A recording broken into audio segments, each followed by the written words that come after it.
আসসালামু আলাইকুম dear viewers, আশা করি আপনারা সবাই ভালো আছেন। আজকে আমরা শিখব লুক ফরওয়ার্ড এই ফ্রেজের ব্যবহার এবং এটার সঠিক ব্যাপারটা আমরা জানার চেষ্টা করব। বিস্তারিত জানতে সঙ্গেই থাকুন।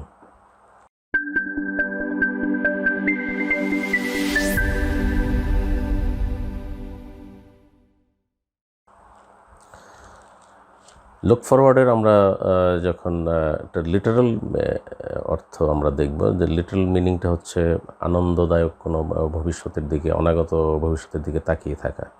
কিন্তু এটার ভাবার্থটা এরকম যে ভবিষ্যতে কোনো একটা ঘটনা ঘটতে যাচ্ছে যেটা নিশ্চিতভাবেই ঘটবে এবং সে ঘটনাটা আমার জন্য আনন্দদায়ক হবে, এবং সেক্ষেত্রে আমরা লুক ফরওয়ার্ড ইউজ করব।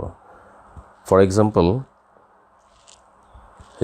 he is looking forward to his birthday.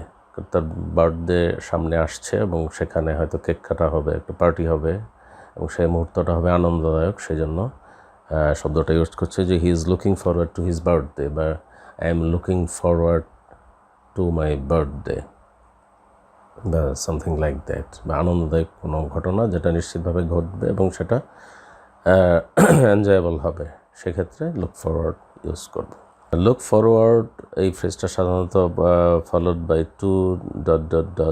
ing, কিন্তু এটার পরে ইনফিনিটিভ উইথ টু ব্যবহৃত হয় না। For example, I look forward to meeting you, I look forward to meeting you. এখানে আমরা বলতে পারবো না I look forward to meet you.